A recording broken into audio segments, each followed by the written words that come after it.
Welcome back, legends. Today we have a very exciting video for you all, especially those of you who are interested in dating a Colombiana, because there's some things that they do which are very, very different to how we do it wherever you may be. We're going to be counting down from 5 being kind of a bit different to 1 which is very different and very strange and might shock you. And I'm going to provide the Colombian point of view. With that said, let's go straight into number 5. Colombian women prefer you to be much more direct. In our countries, there's a big riffraff around treat them mean, keep them keen. You need to show like you're busy, you got stuff to do, you're hanging out with your mates, you don't have all your time on the girl. She texts you, oh, leave it on red.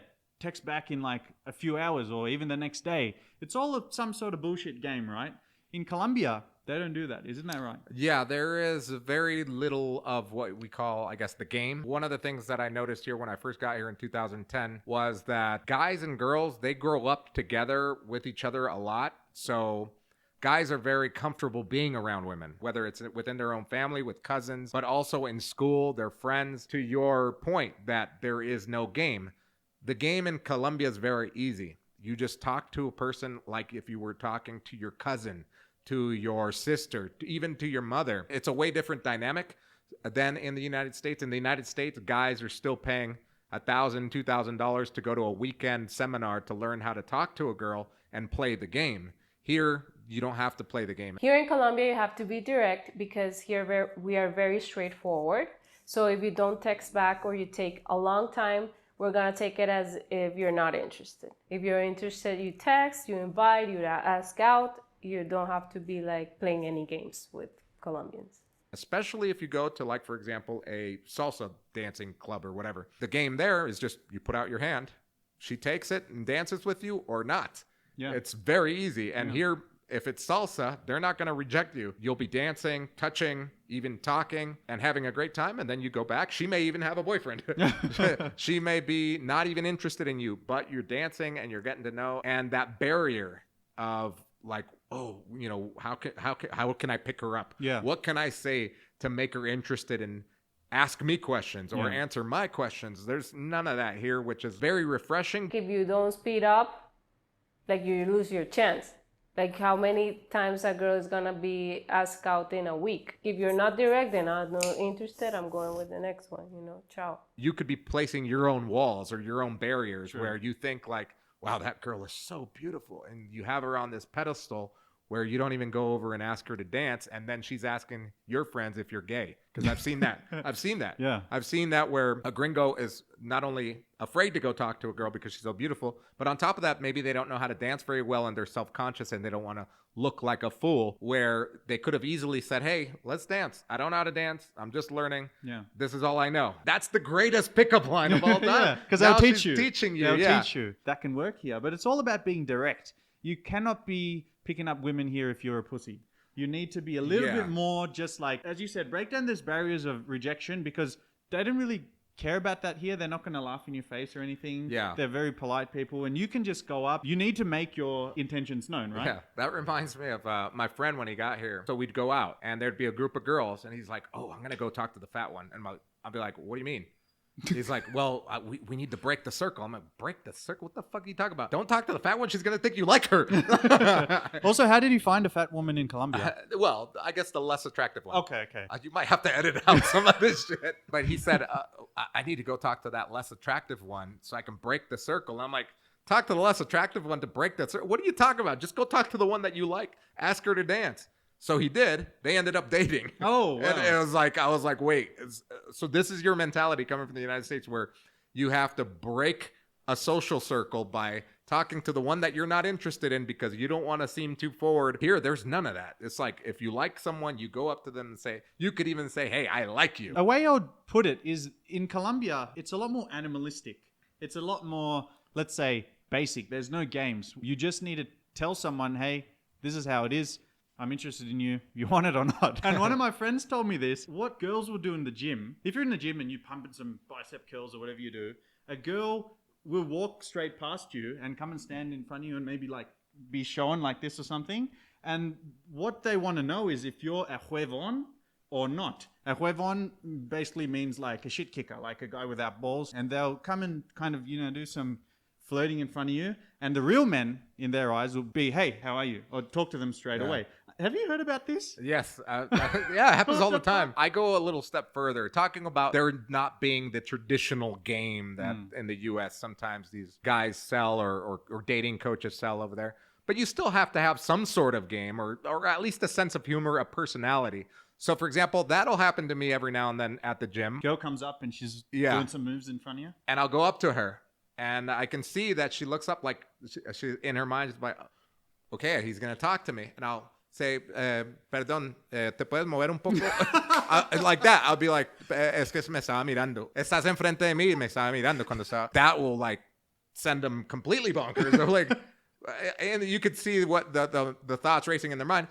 But it's also a good way to feel them out, because if they were really not interested in me, maybe the guy behind me was way better looking, which is a lot of the times it does happen. But if she's interested, I'll know from her reaction being like, oh, okay. And then I'll go up to her after and saying, hey, I noticed that you were doing something or whatever. A lot of tips for you guys coming here on how to approach women. There's one thing you take away from this is you can be direct in Colombia. It's actually going to work in your favor. Don't play games. Fuck these games off. Leave that shit wherever you're from. Get straight to the point. And one last thing I really must say. A lot of the time when I was dating in Oz, it would be like, okay, I went out with her on Friday night. That was an awesome time. But I can't ask her out for another week or 2 weeks. I got to be chilling, Maybe dating some other girls and doing some other shit. But here, you can basically ask them out the next day. If you're interested, just go for it. Hey, babe, we had a good day on... Maybe don't say babe, but we had a good day on Friday. You want to go out on Saturday? Like my girlfriend, in the first week, we dated 3 times. Yeah. I would never do that in a state. That would be like a 1 month ordeal. We were texting back and forth the whole time, and it was okay. Like, I noticed that you were interested, so that's why I kept also the conversation, and we kept on doing plans. If you would have ghosted me by the second date, I would be like, okay, next. Then no. Don't be scared. If you like it, make it happen, right? Yeah. Number 4 is, despite what you see in social media and reggaeton music, the girls actually here are quite hard to sleep with. They don't really have the one night stand or pickup culture here. Isn't that right, Andrew? Yeah, one night stand culture is not prevalent here. And I think it's from years of dating culture being a certain way. One of the things that a lot of people need to understand is that people live with their parents and their family for longer than in the US or Australia or the UK, where usually at 18 years old, it's like you're off to college if your family has some sort of money or you got some sort of scholarship and you're maybe moving out of the city, getting a job or whatever. So by 18, 20, 22, 24, 25, you're out of that house. Like, you're no longer living with your parents, but here you don't. It's very common for someone to live with their parents well over the age of 25, up to 30. I've seen some instances where people will get pregnant and live with their parents and raise the kids in that same house, living together for pretty much their whole life. One big reason that pickup culture is not a thing here is because they might still be living with their family.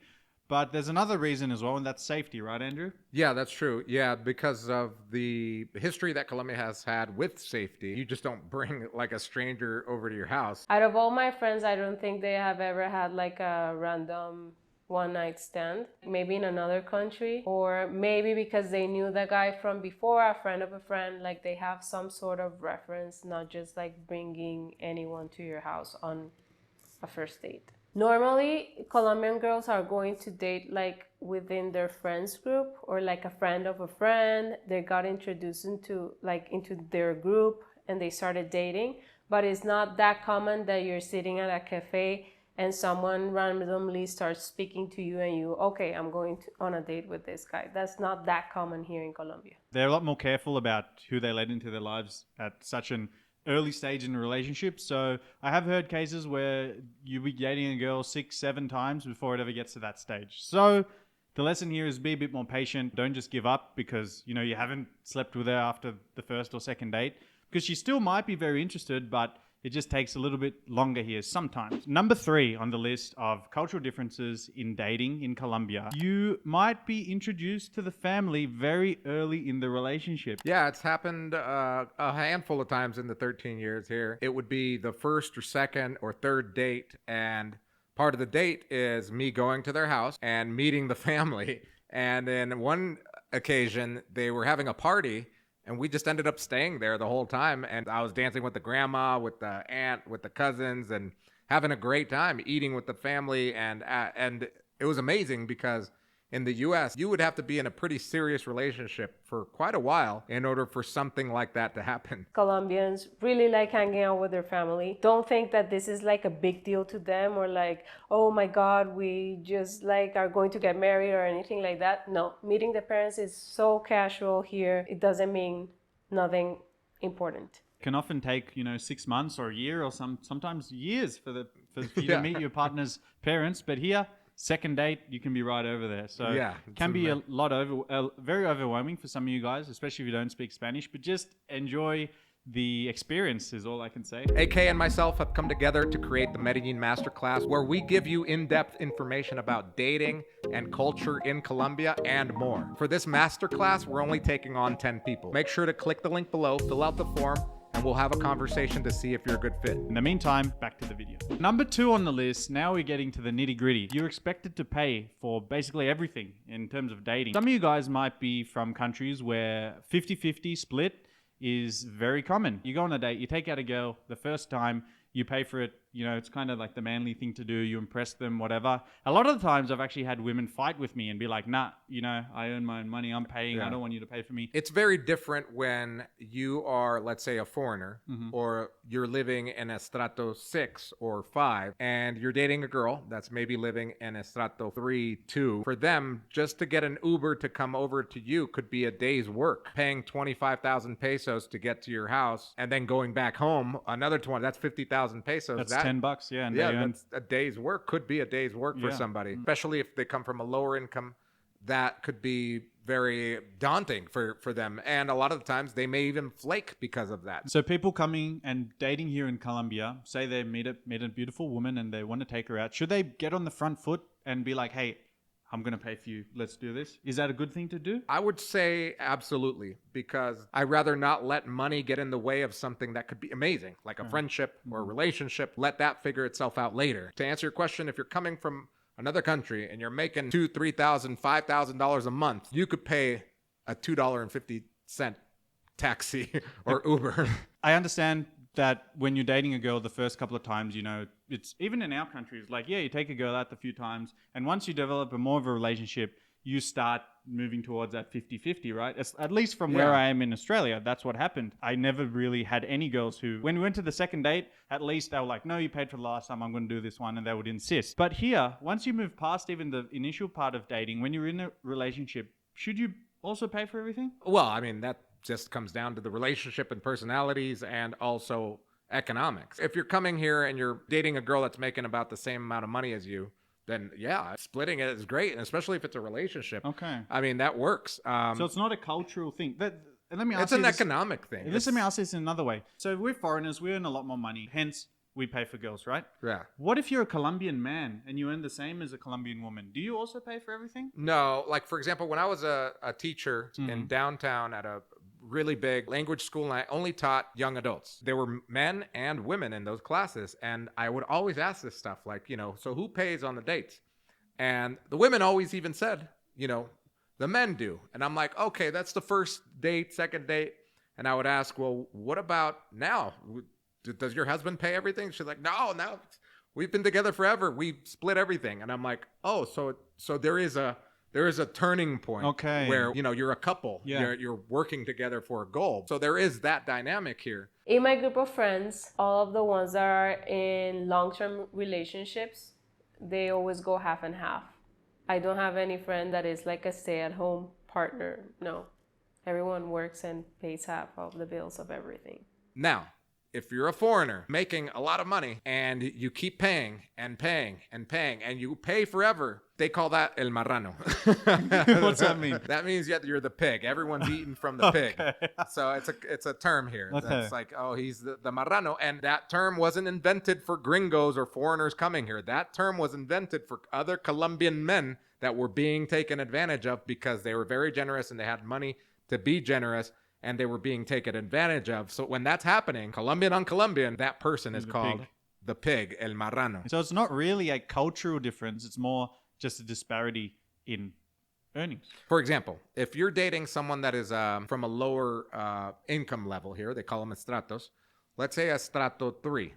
And you're making Lower middle class. Yeah, lower middle class. And you're dating a girl because you met her on a dating app or whatever the case may be, and you're making $2,000 a month, $3,000 a month, they see that like they hit the lottery. Rightfully so, because I think if I were in that same situation, growing up in that same situation, and then I'm dating somebody that's making a world of a difference of money, 10 times minimum wage.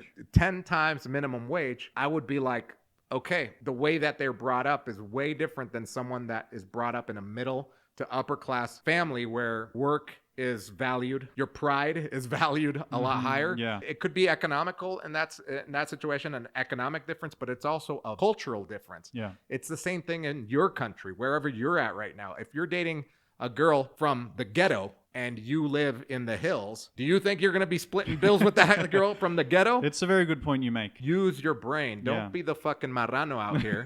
But at the same time, don't be the guy that's going to be thinking, oh, every woman's taking advantage of me. Yeah. Colombian women are gold diggers. Well, stop fucking dating girls that you meet on Tinder that have bricks and wires hanging in their pictures, or girls that you're picking up on the street that are working girls, and it's not working out. Yeah, I think what you say is very important. If you want a relationship which is a bit more split and you don't feel like you're being taken advantage of, If we you had had to generalize. We would say the girls that are more likely to pay and take pride in, hey, I can pay my own way and stuff, would be from higher class neighborhoods, and the ones which will quite happily sit back and let you pay for everything would be from the lower neighborhoods. Yeah. And that's not to say anything bad about anyone. That's just life. I've great never women dated a here. girl that asked me for money. Yeah. I never dated a girl that asked me for things. Like, No. sometimes I hear like these comments or read these comments or hear from people that are here that say, she was asking me for money, so I was giving her, $400 a month or whatever, while this person's living in the United States, because she has a kid, she's doing bad, her mom is sick, everything that you could talk about. And then all of a sudden she asks me that she needs the new iPhone or that she needs a motorcycle. And that's where I drew the line. I'm like, bro, you should have drawn the line when you're paying her $400 a month to do nothing. Traditional relationship roles that used to be true in the past, but I don't think that really applies to our generation. The reason is because our grandmothers, or even maybe our mothers or aunts, were in this kind of relationships and they just had like all the negatives of it. Maybe their husbands left, or their husbands were not actually providing for the family. So I think it's in our mentality right now that we need to work, that we need to also be providers, because we don't want to risk to be in a place where we don't have education or work and we cannot live a marriage that we don't want to be in. So it's all like to account when you're actually in a relationship. Anyone who's complaining and saying Colombian women are gold diggers and all they do is take advantage of people and they suck and I need to go somewhere else to date, Colombia's not the place.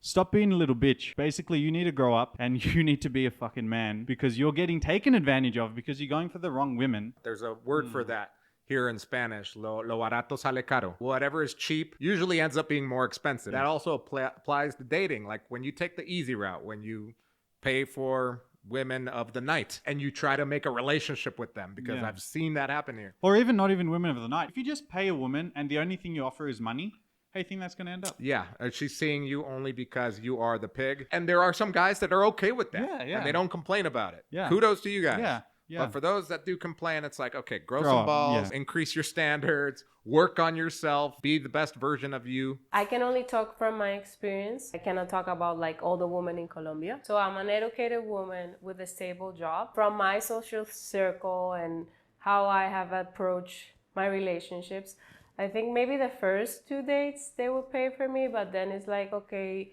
if we're starting something a little bit more serious, then split half and half. And I think that's just fair. I mean, for me, the first one is just like, you're showing interest in me, so you want to take me out. But then the other ones is just like, we both want to be there. So, we both pay. So any of you guys wondering anything, let us know. We'd be happy to make another video about it where we answer some of your questions. Leave all those questions in the comments. Like this video, subscribe for more great content like this. Number 1 on the list, cheating in Colombian and Latin culture in general, but Colombian culture. There's almost a culture around having a side guy, a side chick. I'm not saying that everybody does it and everyone has it, but everybody knows about it. In the United States, cheating or having an affair is almost taboo. Here in Colombia, it's like everybody knows about this culture too. You even have a word for your side guy or your side chick, which is a moza or a mozo. That word translates in the dictionary to your muse. So you've got your wife or your girlfriend, and then you've got your muse, the one that inspires you. Okay. It's like weird. It's weird, but there's a whole culture. There's songs about it and traditional music. And in that regard, it's a little bit more normal to hear that I was dating a girl and I thought we were exclusive. But lo and behold, she had 3 other guys that she's talking to. Yeah, cheating is normalized. I think it's even more normalized for men, because men is always seen like the superhero when he's like has a bunch of girls. In women, I would say like it's common, but it's a little bit more like judged. In the US, that could happen too, but not when you get to the point where you have the talk. Yeah. Where it's like, what are we? Are we exclusive, boyfriend and girlfriend? Should we see other people? What's the deal? Okay. If you have that conversation here and you decide that you're exclusive, there could be instances where that person may not be as loyal as you thought they were. Something that I have heard of women now in this generation is like, oh, I'm gonna cheat just in case. I had a friend that did that, cheated during the whole relationship, just in case he's cheating, because he's probably cheating. When they broke up, he was cheating. I've never experienced that, knock on wood. I've never been cheated on, and I don't like to cheat on people. I think it's like what you said about the other point, is that you attract what you are. And if you are a loyal person, honest person, you're not into drugs and all that stuff, you're probably going to attract someone just like you. But if you're kind of crazy, you probably attract someone kind of crazy too. That's true. So how can we combat this? Someone who's coming here and someone who's read a lot of these people talking on social media about, oh my God, Colombian women, they just cheat, they just whatever. What can they look out for? How can they kind of get past this? Well, first of all, you should learn the language, because that's a big barrier right there. It's really easy to deceive someone when they don't understand what the fuck you're saying, right? Knowing the language and being here long enough to understand the culture. So you definitely want to get familiar. Don't go jumping into relationships your first week here. Date around. Learn as much as possible. That could definitely save you money and heartache. Another thing that you can look out for is, like we said, it's very common for her to introduce you to her friends, her family right away. And if she doesn't do that, there could be something up there. She could be just playing you because you're a foreigner and she sees you as a pig, el marrano. Or it's just that she might have somebody else. She might even be living with this other person. Yeah. So her family might be her husband. Yeah, she might be. Oh, I live with my family. Oh, okay, cool. Husband and lo kids. and behold, it's my husband and kids. And her boyfriend lives next door. And I needed money for a motorcycle and an iPhone because he does rappy. Just remember that Colombia, as any country, has cultural differences that you have to learn and understand before coming here and dating. And remember always to have fun. Can I do it again?